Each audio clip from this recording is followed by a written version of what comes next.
Imaginez que je vous révèle 4 sites internet secrets qui va vous permettre de mettre fin à la manque de l'inspiration. Lorsque je me suis lancé en design graphique il y a de cela 5 ans, bientôt 6 ans, j'avais toujours du mal à trouver de l'inspiration. Mais c'était avant que je découvre ce que je suis sur le point de vous révéler dans cette vidéo. Je vous invite à rester jusqu'à la fin de cette vidéo car il y a une surprise à la fin. Dans cette vidéo, je vais vous révéler 4 sites et comment les utiliser pour trouver de l'inspiration pour tous vos projets en design graphique. La famille, je suis Dev Katoko de la chaîne Crésign. Je suis graphic designer professionnel, formateur en design graphique et CEO de l'agence Success Communication. Alors, si tu n'es pas abonné par ici, je t'invite à t'abonner parce que sur cette chaîne, je partage des conseils, des astuces, des tutoriels pour aider les graphic designers à se développer, aussi le freelance à monter en compétences. Sans prendre votre temps en otage, passons derrière l'ordinateur. Avant de commencer, je tenais à vous informer que j'ai créé une masterclass sur la retouche photo. Vous avez été nombreux à me poser la question, coach, comment vous faites pour retoucher vos photos? Parce que vos photos sont tellement propres et professionnelles, ça donne envie de regarder. Alors, je crée cette masterclass dans laquelle je vous montre de A à Z comment je fais mes retouches photos pour vous aider aussi à pouvoir évoluer de votre côté. Alors, le prix de la masterclass, c'est seulement à 15 $. Seulement 15 $, payable par Orange Money, Airtel Money, Western Union, MoneyGram, c'est un peu ça. Alors, si vous êtes intéressé, laissez-moi un commentaire. Je prendrai le temps de vous diriger vers la formation. Et c'est le premier site que nous allons voir et découvrir, c'est Pinterest. C'est un site internet que vous connaissez déjà et que vous avez déjà visité à plusieurs reprises. Le problème, c'est au niveau de l'utilisation. Qu'est-ce que nous allons faire? Nous allons rechercher Pinterest. Pinterest. Pour ceux qui ont des Android, c'est préférable de pouvoir télécharger l'application sur Google Play Store. Et pour ceux qui ont des iPhones, c'est disponible sur Apple Store. Vous avez la possibilité de télécharger, l'application sur Android et iPhone. C'est très important. Alors, comment on va devoir l'utiliser? Admettons que nous avons reçu une commande venant d'un client qui demande qui a besoin d'une affiche, par exemple, une affiche évangélique. Voyez, par exemple, une affiche évangélique. Comment trouver des inspirations pour deux affiches événementielles, évangéliques, je ne sais pas moi, religieuses? Alors, comment on va faire? On va venir dans la barre des recherches ici. Le mieux à faire, c'est de ne pas écrire en français. Parce que entre les francophones et les anglophones sont plus nombreux par rapport à nous. Alors, ce qui veut dire que si vous avez besoin de trouver vraiment des inspirations, de belles affiches, de beaux projets sur lesquels s'inspirer, vous avez besoin d'écrire en anglais. Faites vos recherches en anglais. Qu'est-ce qu'on va faire ici? On va écrire Flyers Church. Donc, ce qui veut dire affiche en français, c'est comme affiche d'église en fait. Donc, Flyers Church Events. Voyez? Et là, on est en train d'attendre les recherches.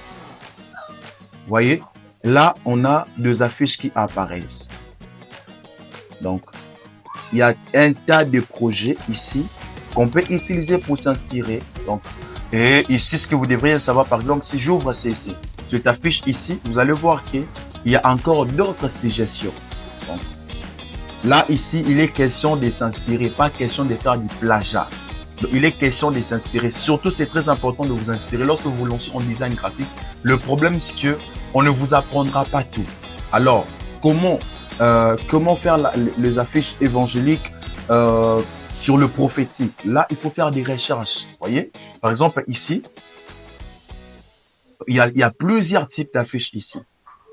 Vous allez commencer à télécharger. Moi, ce que je faisais depuis le début de ma carrière en design graphique, je faisais que télécharger deux affiches. Donc, je dirais, maintenant, là, je peux avoir plus de 15 000 affiches. Donc, 15 000 affiches téléchargées sur Pinterest. Donc, je prends 2 fois du temps Je me mets, je regarde, j'ai fait 1 heure du temps en train de regarder les affiches. Donc, je passe vraiment du temps sur Pinterest, sur Pinterest pour regarder ce qu'il y a à l'intérieur pour pouvoir m'inspirer. Donc, c'est un peu ça. Ici, moi, je vous demande pas d'aller faire du plagiat, mais juste de vous inspirer. Comment s'inspirer? Vous pourriez voir comment ils ont disposé la couleur. Vous prenez aussi la disposition de la couleur, vous prenez la disposition du texte, vous regardez comment ils ont fait pour combiner le texte, comment ils ont fait pour combiner les couleurs. Vous adoptez cela pour vos projets. Voyez, ici, il n'est pas question de faire du plagiat ou des copies, mais regardez comment les autres ont fait et comment ils ont combiné des couleurs, comment ils ont disposé des textes, comment est-ce qu'ils ont combiné les formes. Et c'est très important de pouvoir veiller à ces détails. Donc, c'est important. Et là, c'était pour des affiches évangéliques, si je peux dire. Les affiches évangéliques. Il y en a tellement beaucoup et vous auriez le temps de rechercher. Là, on va encore rechercher, par exemple, les flyers mariage. Flyers mariage. Là, on a ce qu'on appelle save the date. Voyez? Vous pouvez vous save des dates, vous pouvez vous inspirer de ça. Il y en a tellement beaucoup. Ici aussi, vous pourriez aussi télécharger des backgrounds. Je vais vous montrer ça peut-être après. Voyez, vous vous posez des fois des questions, coach, comment télécharger des backgrounds. Je vais vous montrer aussi ici comment télécharger des backgrounds. Voyez, là, ce sont des flyers de mariage. Attendez. On va maintenant écrire en français. Vous allez voir la différence si on écrit en français. Flyers, affiche mariage plutôt. Vous allez voir qu'on n'aura pas assez de résultats. Affiche mariage.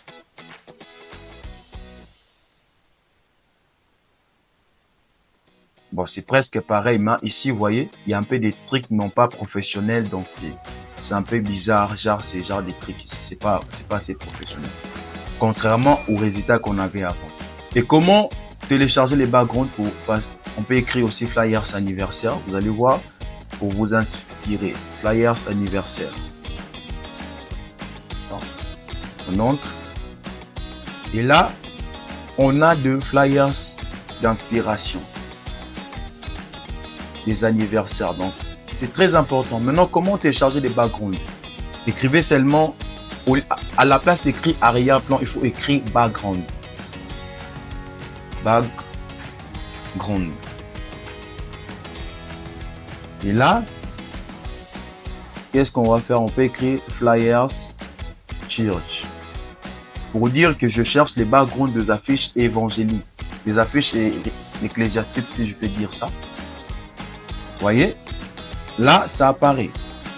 Et si j'essaie d'ouvrir ça, j'aurai beaucoup d'autres ressources à l'intérieur.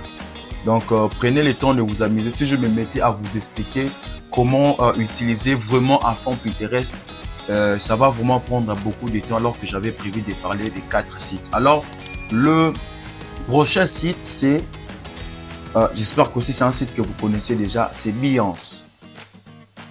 Behance. Ici, qu'est-ce que nous allons voir?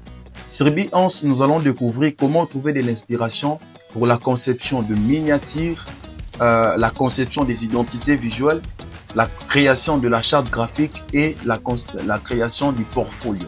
C'est ce que nous allons voir ici sur Behance. Donc, c'est bien. Je me suis déjà connecté.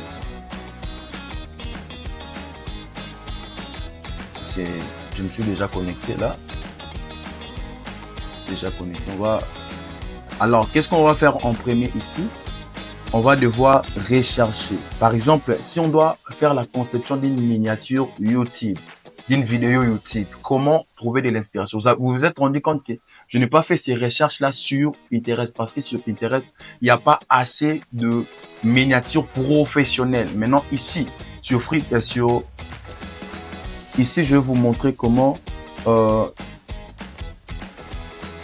donc, à la place d'écrire miniature, qu'est-ce qu'on va faire? On va écrire. Regardez très bien ce que je vais écrire. Moi, je ne maîtrise pas au moins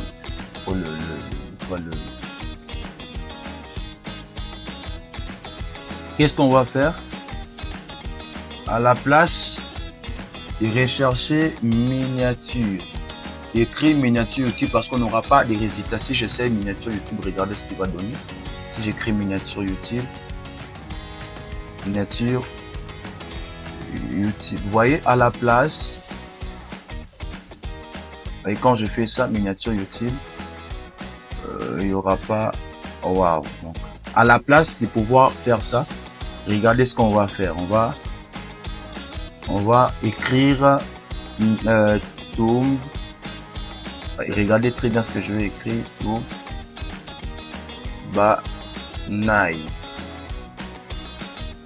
YouTube. Donc ça va vous permettre d'avoir toutes les miniatures qui sont disponibles ici. Vous voyez, là, on a accès aux miniatures professionnelles.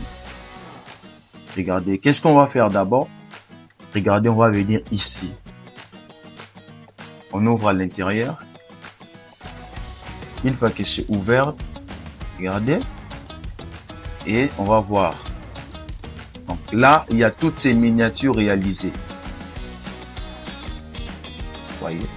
Il y a vraiment un tas de miniatures. Ce genre de miniatures, on ne le trouverait pas sur Pinterest. On ne trouverait pas ça sur Pinterest. Là, une fois que c'est fait, on a la possibilité de pouvoir nous inspirer pour la création de miniatures. Donc, c'est un peu ça. Et là, qu'est-ce qu'on va faire? Si on sort par exemple là, on ferme, on vient ici. Quelle autre miniature? On prend peut-être ça. Et si vous avez besoin que je puisse faire une vidéo sur Behance, comment vous pouvez aussi mettre vos œuvres sur Behance, n'hésitez pas de me les laisser en commentaire. Vous voyez, là, ce sont des miniatures YouTube, donc facile. Vous pouvez vous servir de ça pour vous inspirer. Donc, on va pas traîner là-dessus. On va maintenant voir comment trouver de l'inspiration pour la création de identités visuelles. Identité visuelle. Ici, on va écrire à la place d'identité visuelle, on va écrire identity brand. Donc, c'est un peu ça. Identity brand ou soit brand identity.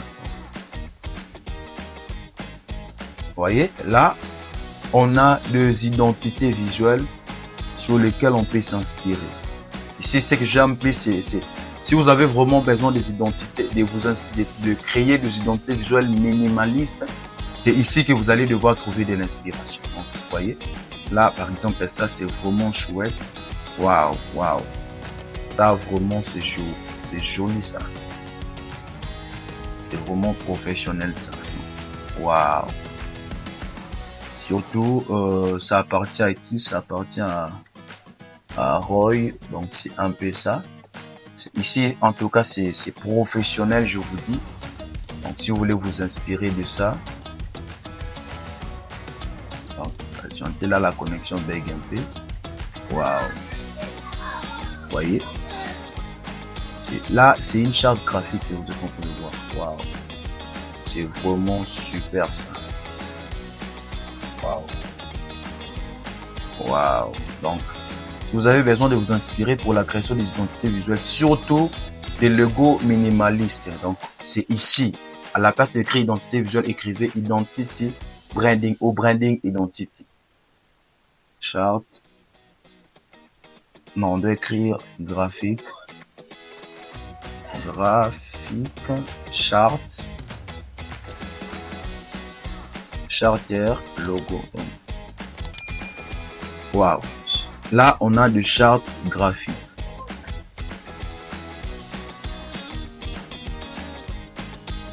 Donc, si on ouvre par exemple ça, c'est une charte graphique. Il y a toutes les informations, le détail, tout. C'est la charte graphique. Alors, vous pouvez vous inspirer de ça par rapport aux étapes, la disposition, l'emplacement. Donc, c'est un peu ça. Prenez le temps d'aller vraiment à fond. Je ne vais pas traîner là-dessus parce qu'on doit voir aussi l'inspiration pour créer le portfolio.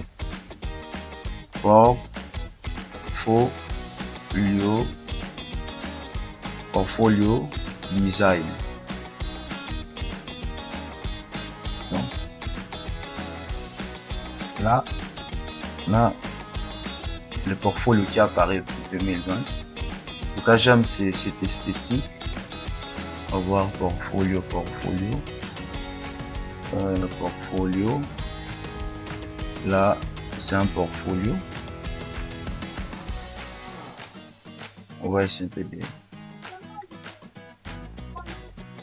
portfolio design. Ouais, donc c'est un peu ça. Là, on a vraiment des portfolios par exemple, ici, c'est pour un vidéaste, vous voyez. Waouh. Donc, vous pourriez vous inspirer de ça en voyant déjà les étapes. Ici, c'est un portfolio aussi. C'est un portfolio d'un designer. Il y a là la présentation. Les restes, donc, c'est très bien designé. Et elle a expliqué les logiciels qu'elle utilise plus souvent, Adobe Photoshop, et donc CorelDRAW, Adobe Illustrator, 3ds Max. Donc, là, ce sont ses réalisations à lui. Et on va passer pour venir ici, portfolio, design. Et si on descend un peu, nous allons voir. Là, il commence avec la photo de couverture. Là, il donne le bit. Là, ce sont des logiciels qu'elle utilise et avec lesquels elle a dû bosser. Là, c'est services. Vous voyez comment elle a pu disposer ça. Donc, c'est son portfolio. Là, et c'est en anglais. Hein. Moi, je ne maîtrise pas trop l'anglais. Vous voyez. Donc, c'est vraiment bien designé. Donc, je sais pas, peut-être elle a fait ça avec Figma. Je sais pas. Ça doit être avec Figma. Donc, ouais, là, ce sont ses réalisations à lui. En tout cas, coup de chapeau, je ne maîtrise pas vraiment trop le nom. Veuillez m'excuser, si c'est en anglais, j'aurais du mal à lire. Il s'appelle comment? Déjà, je sais pas déjà ça s'appelle comment. Il n'y a même pas sa photo, donc c'est pas grave. Je vais essayer de voir qui a publié ça. Je sais pas. Donc, on va essayer d'aller voir de l'autre côté. Ça aussi, c'est chouette, ça. Waouh. Donc, profitez-en pour trouver de l'inspiration pour vous créer un portfolio. Un graphic designer professionnel, son portfolio, c'est un débutant. Là, c'est une vérité que je vous dis, c'est un débutant. Un graphic designer ne peut pas manquer de portfolio. Mon portfolio. Donc.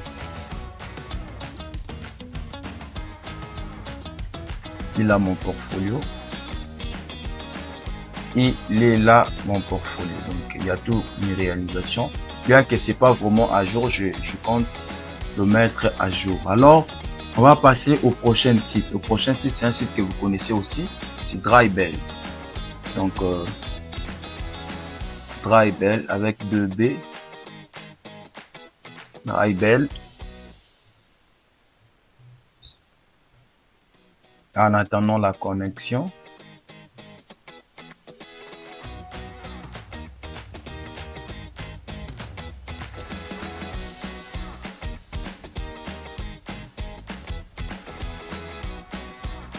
On ouvre Dribble. Donc c'est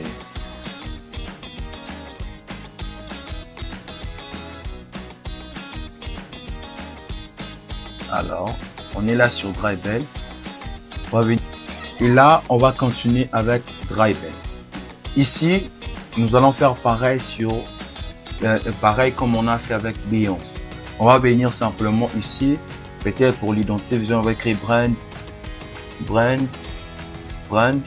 identity. Donc là, on aura les résultats. Donc, je vous conseille d'utiliser Dribble comme vous avez utilisé Beyoncé. Vous voyez, là, on a des identités visuelles qui apparaissent et on pourra s'inspirer de ça. Et je vais passer rapidement pour la dernière, le tuto. Nous allons passer sur le dernier site qui est le design inspiration. Donc, lorsqu'on tape design inspiration, on va entrer sur ça.